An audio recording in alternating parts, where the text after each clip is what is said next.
بسم اللہ الرحمن الرحیم۔ شروع اللہ کا نام لے کر جو بڑا مہربان نہایت رحم والا ہے۔ یہ ایک سورہ ہے جس کو ہم نے نازل کیا اور اس کے احکام کو فرض کر دیا اور اس میں صاف صاف آیتیں نازل کی تاکہ تم یاد رکھو۔ بدکاری کرنے والی عورت اور بدکاری کرنے والا مرد جب ان کی بدکاری ثابت ہو جائے تو دونوں میں سے ہر ایک کو 100 درے مارو، اور اگر تم اللہ اور روز آخر پر ایمان رکھتے ہو تو اللہ کے قانون کو نافذ کرنے میں تمہیں ان پر ہرگز ترس نہ آئے، اور چاہیے کہ ان کی سزا کے وقت مسلمانوں کی ایک جماعت بھی موجود ہو۔ بدکار مرد تو بدکار یا مشرک عورت کے سوا کسی سے نکاح نہیں کرتا، اور بدکار عورت کو بھی بدکار یا مشرک مرد کے سوا اور کوئی نکاح میں نہیں لاتا، اور یہ یعنی بدکار عورت سے نکاح کرنا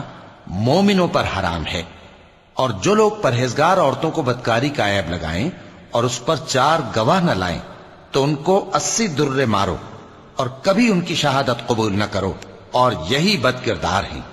ہاں، جو اس کے بعد توبہ کر لیں اور اپنی حالت سنوار لیں تو اللہ بھی بخشنے والا ہے، مہربان ہے۔ اور جو لوگ اپنی بیویوں پر بدکاری کی تہمت لگائیں اور خود ان کے سوا اور گواہ نہ ہوں تو ہر ایک کی شہادت یہ ہے کہ پہلے تو 4 بار اللہ کی قسم کھائے کہ بے شک وہ سچا ہے،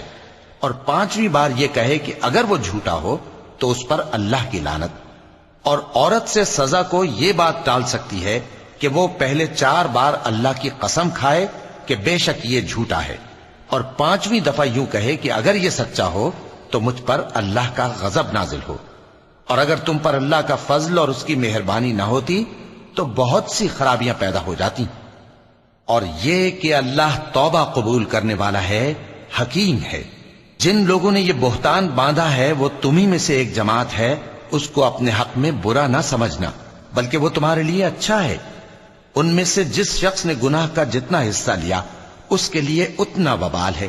اور جس نے ان میں سے اس بہتان کا بڑا بوجھ اٹھایا ہے اس کو بڑا عذاب ہوگا۔ جب تم نے وہ بات سنی تھی تو مومن مردوں اور عورتوں نے کیوں اپنے دلوں میں نیک گمان نہ کیا، اور کیوں نہ کہہ دیا کہ یہ کھلم کھلا بہتان ہے؟ یہ بہتان لگانے والے اپنی بات کی تصدیق کے لیے 4 گواہ کیوں نہ لائے؟ تو جب یہ گواہ نہیں لا سکے تو اللہ کے نزدیک یہی جھوٹے ہیں۔ اور اگر دنیا اور آخرت میں تم پر اللہ کا فضل اور اس کی رحمت نہ ہوتی تو جس شغل میں تم منہمک تھے اس کی وجہ سے تم پر بڑا سخت عذاب نازل ہوتا، جب تم اپنی زبانوں سے اس کا ایک دوسرے سے ذکر کرتے تھے اور اپنے منہ سے ایسی بات کہتے تھے جس کا تم کو کچھ بھی علم نہ تھا، اور تم اسے ایک ہلکی بات سمجھتے تھے، حالانکہ اللہ کے نزدیک وہ بڑی بھاری بات تھی۔ اور جب تم نے اسے سنا تھا تو کیوں نہ کہہ دیا کہ ہمیں شایع نہیں کہ ایسی بات زبان پر لائیں؟ پروردگار تو پاک ہے، یہ تو بہت بڑا بہتان ہے۔ اللہ تمہیں نصیحت کرتا ہے کہ اگر مومن ہو تو پھر کبھی ایسا کام نہ کرنا، اور اللہ تمہارے سمجھانے کے لیے اپنی آیتیں کھول کھول کر بیان فرماتا ہے، اور اللہ جاننے والا ہے، حکمت والا ہے۔ جو لوگ اس بات کو پسند کرتے ہیں کہ مومنوں میں بے حیائی یعنی تہمت بدکاری کی خبر پھیلے، ان کو دنیا اور آخرت میں دکھ دینے والا عذاب ہوگا، اور اللہ جانتا ہے اور تم نہیں جانتے۔ اور اگر تم پر اللہ کا فضل اور اس کی رحمت نہ ہوتی تو کیا کچھ نہ ہوتا، مگر وہ کریم ہے، اور یہ کہ اللہ نہایت مہربان ہے، رحیم ہے۔ مومنوں، شیطان کے قدموں پر نہ چلنا، اور جو شخص شیطان کے قدموں پر چلے گا تو شیطان تو بے حیائی کی باتیں اور برے کام ہی بتائے گا۔ اور اگر تم پر اللہ کا فضل اور اس کی مہربانی نہ ہوتی تو ایک شخص بھی تم میں پاک نہ ہو سکتا، مگر اللہ جس کو چاہتا ہے پاک کر دیتا ہے، اور اللہ سننے والا ہے، جاننے والا ہے۔ اور جو لوگ تم میں صاحب فضل اور صاحب مال ہیں وہ اس بات کی قسم نہ کھائیں کہ رشتہ داروں اور محتاجوں اور وطن چھوڑ جانے والوں کو کچھ نہیں دیں گے، اور ان کو چاہیے کہ معاف کر دیں اور درگزر کریں۔ کیا تم پسند نہیں کرتے کہ اللہ تم کو بخش دے؟ اور اللہ تو بخشنے والا ہے، مہربان ہے۔ جو لوگ پرہیزگار اور برے کاموں سے بے خبر اور ایماندار عورتوں پر بدکاری کی تہمت لگاتے ہیں ان پر دنیا اور آخرت دونوں میں لعنت ہے، اور ان کو سخت عذاب ہوگا۔ یعنی قیامت کے روز جس دن ان کی زبانیں اور ہاتھ اور پاؤں سب ان کے کاموں کی گواہی دیں گے۔ اس دن اللہ ان کو ان کے اعمال کا پورا پورا اور ٹھیک ٹھیک بدلہ دے گا، اور ان کو معلوم ہو جائے گا کہ اللہ برحق اور حق کو ظاہر کرنے والا ہے۔ ناپاک عورتیں ناپاک مردوں کے لیے ہیں، اور ناپاک مرد ناپاک عورتوں کے لیے، اور پاک عورتیں پاک مردوں کے لیے ہیں، اور پاک مرد پاک عورتوں کے لیے۔ یہ پاک لوگ ان جھوٹوں کی باتوں سے بری ہیں، اور ان کے لیے بخشش اور نیک روزی ہے۔ مومنوں، اپنے گھروں کے سوا دوسرے لوگوں کے گھروں میں گھر والوں سے اجازت لیے اور ان کو سلام کیے بغیر داخل نہ ہوا کرو، یہ تمہارے حق میں بہتر ہے، اور ہم یہ نصیحت اس لیے کرتے ہیں کہ شاید تم یاد رکھو۔ پھر اگر تم گھر میں کسی کو موجود نہ پاؤ تو جب تک تم کو اجازت نہ دی جائے اس میں مت داخل ہو،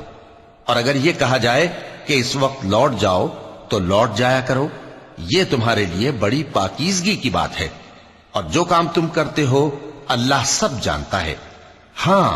اگر تم کسی ایسے مکان میں جاؤ جس میں کوئی نہ بستا ہو اور اس میں تمہارا اسباب رکھا ہو تو تم پر کچھ گناہ نہیں، اور جو کچھ تم ظاہر کرتے ہو اور جو پوشیدہ کرتے ہو اللہ کو سب معلوم ہے۔ مومن مردوں سے کہہ دو کہ اپنی نظریں نیچی رکھا کریں اور اپنی شرمگاہوں کی حفاظت کیا کریں،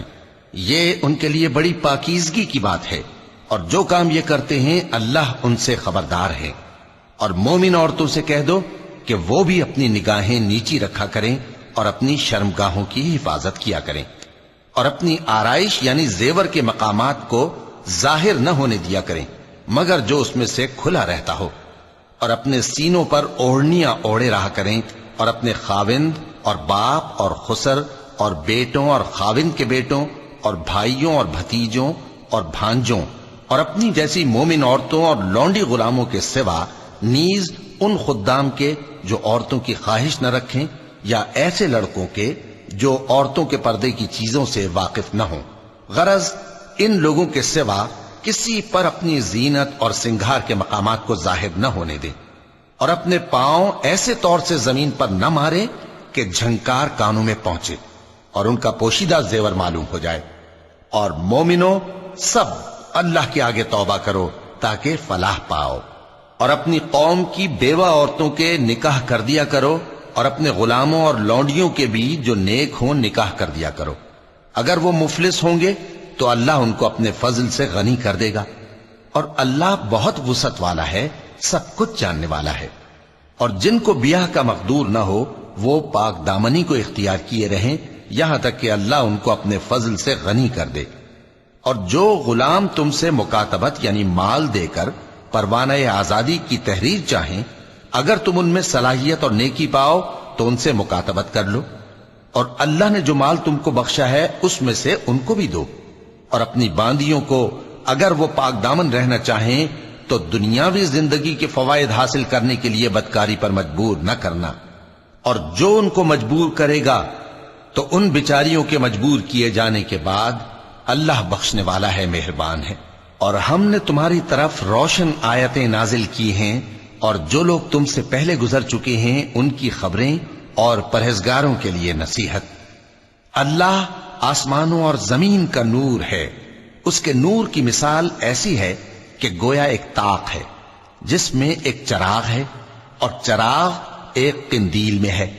اور قندیل ایسی صاف شفاف ہے کہ گویا موتی کا سا چمکتا ہوا تارا ہے۔ اس میں ایک مبارک درخت کا تیل جلایا جاتا ہے یعنی زیتون کا، کہ نہ مشرق کی طرف ہے نہ مغرب کی طرف۔ ایسا معلوم ہوتا ہے کہ اس کا تیل خواہ آگ اسے نہ بھی چھوئے جلنے کو تیار ہے۔ بڑی روشنی پر روشنی ہو رہی ہے۔ اللہ اپنے نور سے جس کو چاہتا ہے سیدھی راہ دکھاتا ہے، اور اللہ جو مثالیں بیان فرماتا ہے تو لوگوں کے سمجھانے کے لیے، اور اللہ ہر چیز سے واقف ہے۔ وہ قندیل ان گھروں میں ہے جن کے بارے میں اللہ نے ارشاد فرمایا ہے کہ بلند کیے جائیں اور وہاں اللہ کے نام کا ذکر کیا جائے، اور ان میں صبح و شام اس کی تسبیح کرتے ہیں۔ ایسے لوگ جن کو اللہ کے ذکر اور نماز پڑھنے اور زکوٰۃ دینے سے نہ سوداگری غافل کرتی ہے نہ خرید و فروخت، وہ اس دن سے جب دل خوف اور گھبراہٹ کے سبب الٹ جائیں گے اور آنکھیں اوپر چڑھ جائیں گی، ڈرتے ہیں تاکہ اللہ ان کو ان کے اعمال کا بہت اچھا بدلہ دے اور اپنے فضل سے زیادہ بھی عطا فرمائے، اور اللہ جس کو چاہتا ہے بے حساب رزق دیتا ہے۔ اور جن لوگوں نے کفر کیا ان کے اعمال کی مثال ایسی ہے جیسے میدان میں ریت کہ پیاسا اسے پانی سمجھے، یہاں تک کہ جب اس کے پاس آئے تو اسے کچھ بھی نہ پائے اور اللہ ہی کو اپنے پاس دیکھے تو وہ اسے اس کا حساب پورا پورا چکا دے، اور اللہ جلد حساب کرنے والا ہے۔ یا ان کے اعمال کی مثال ایسی ہے جیسے گہرے سمندر میں اندھیرے جس پر لہر چڑھی چلی آتی ہو اور اس کے اوپر اور لہر آ رہی ہو اور اس کے اوپر بادل ہو، غرض اندھیرے ہی اندھیرے ہوں، ایک پر ایک چھایا ہوا، جب اپنا ہاتھ نکالے تو کچھ نہ دیکھ سکے، اور جس کو اللہ روشنی نہ دے اس کو کہیں بھی روشنی نہیں مل سکتی۔ کیا تم نے نہیں دیکھا کہ جو لوگ آسمانوں اور زمین میں ہیں اللہ کی تسبیح کرتے رہتے ہیں، اور پر پھیلائے ہوئے پرندے بھی،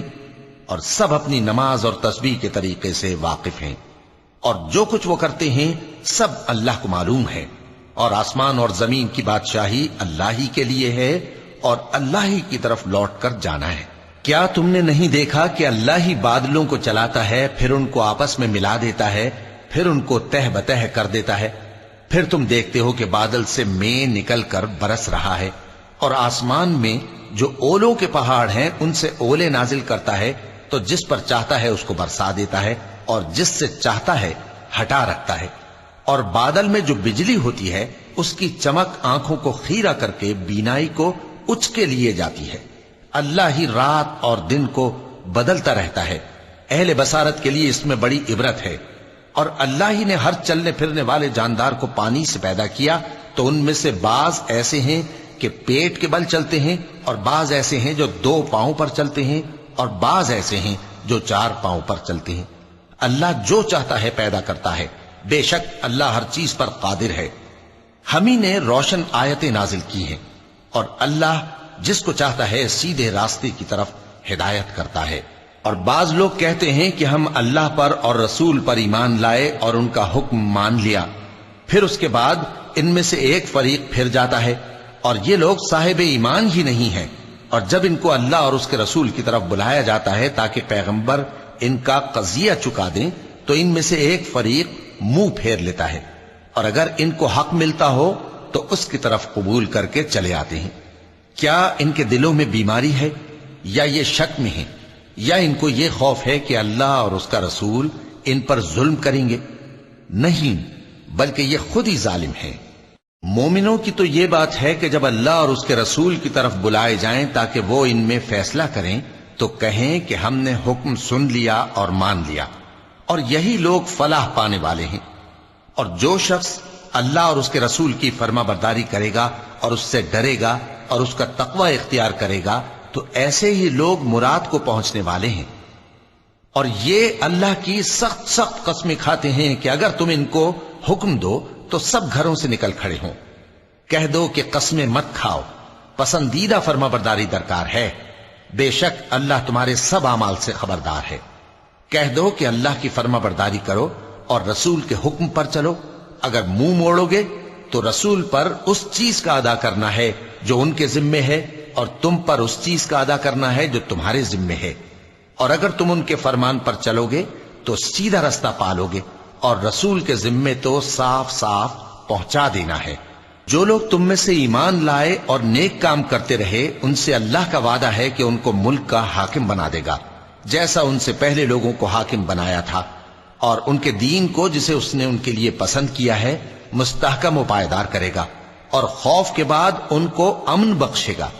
وہ میری عبادت کریں گے اور میرے ساتھ کسی چیز کو شریک نہ بنائیں گے، اور جو اس کے بعد کفر کرے تو ایسے ہی لوگ بد کردار ہیں۔ اور نماز پڑھتے رہو اور زکوٰۃ دیتے رہو اور پیغمبر کے فرمان پر چلتے رہو تاکہ تم پر رحمت کی جائے، اور ایسا خیال نہ کرنا کہ کافر لوگ ہم کو زمین میں مغلوب کر دیں گے، ان کا ٹھکانہ دوزخ ہے اور وہ بہت برا ٹھکانہ ہے۔ مومنوں،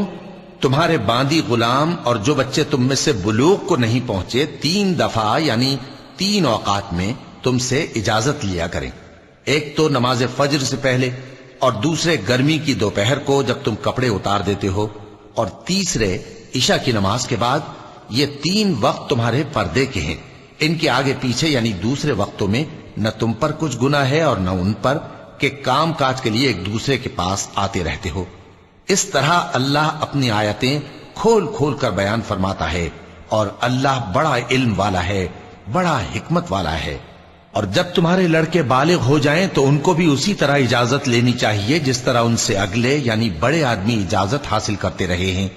اس طرح اللہ تم سے اپنی آیتیں کھول کھول کر بیان فرماتا ہے، اور اللہ جاننے والا ہے، حکمت والا ہے۔ اور بڑی عمر کی عورتیں جن کو نکاح کی توقع نہیں رہی اور وہ زائد کپڑے اتار کر سر ننگا کر لیا کریں تو ان پر کچھ گناہ نہیں، بشرطے کہ اپنی زینت کی چیزیں نہ ظاہر کریں، اور اگر اس سے بھی بچیں تو یہ ان کے حق میں بہتر ہے، اور اللہ سنتا ہے، جانتا ہے۔ نہ تو اندھے پر کچھ گناہ ہے اور نہ لنگڑے پر اور نہ بیمار پر اور نہ خود تم پر کہ اپنے گھروں سے کھانا کھاؤ، یا اپنے باپ دادا کے گھروں سے، یا اپنی ماؤں کے گھروں سے، یا بھائیوں کے گھروں سے، یا اپنی بہنوں کے گھروں سے، یا اپنے چچاؤں کے گھروں سے، یا اپنی پھوپھیوں کے گھروں سے، یا اپنے ماموؤں کے گھروں سے، یا اپنی خالاؤں کے گھروں سے، یا اس گھر سے جس کی کنجیاں تمہارے ہاتھ میں ہوں، یا اپنے دوستوں کے گھروں سے۔ اور اس کا بھی تم پر کچھ گناہ نہیں کہ سب مل کر کھانا کھاؤ یا جدا جدا۔ پھر جب گھروں میں جایا کرو تو اپنے گھر والوں کو سلام کیا کرو، یہ اللہ کی طرف سے مبارک اور پاکیزہ تحفہ ہے۔ اس طرح اللہ اپنی آیتیں کھول کھول کر بیان فرماتا ہے تاکہ تم سمجھو۔ مومن تو وہ ہیں جو اللہ پر اور اس کے رسول پر ایمان لائے، اور جب کبھی ایسے کام کے لیے جو جمع ہو کر کرنے کا ہو پیغمبر کے پاس جمع ہوں تو ان سے اجازت لیے بغیر چلے نہیں جاتے۔ اے پیغمبر، جو لوگ تم سے اجازت حاصل کرتے ہیں وہی اللہ پر اور اس کے رسول پر ایمان رکھتے ہیں۔ سو جب یہ لوگ تم سے کسی کام کے لیے اجازت مانگا کریں تو ان میں سے جسے چاہا کرو اجازت دے دیا کرو،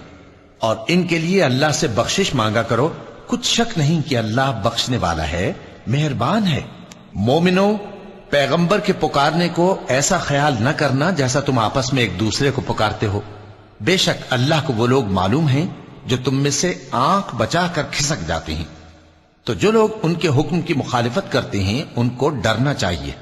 کہ ایسا نہ ہو کہ ان پر کوئی آفت پڑ جائے یا تکلیف دینے والا عذاب نازل ہو۔ دیکھو، جو کچھ آسمانوں اور زمین میں ہے سب اللہ ہی کا ہے۔ جس طریق پر تم ہو وہ اسے جانتا ہے، اور جس روز لوگ اس کی طرف لوٹائے جائیں گے تو جو عمل وہ کرتے رہے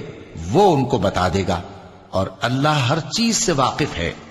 صدق اللہ العظیم۔